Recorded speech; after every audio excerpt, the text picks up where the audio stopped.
যাইতেছে আপনার রুমমেট তো যাইবো না। কিরকম সাইকো দেখছেন? ঈদ আইছে এখনো বাড়ি না যাদের এখানেই পড়তে হইবে। আমার কথাটা মানেন, ভিতরে যান, ধাক্কা দিয়ে বাইর করে দেন। আপনার তো আমিও রাগ করছিলাম, কিন্তু কিছু করার নাই। এতিমখানে মানুষ হয়েছে, ঈদে যাইবো কই? কি বলেন? হ, যাওয়ার জায়গা নাই। দেখি স্যার কি করে। সাবধানে যায় মামা।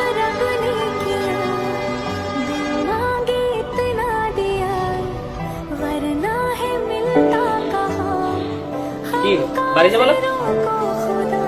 তুই ব্যাগ গুছ, একসাথে যাবো। আমি তো এতে কোথাও যাবো না, আমি এখানেই থাকবো।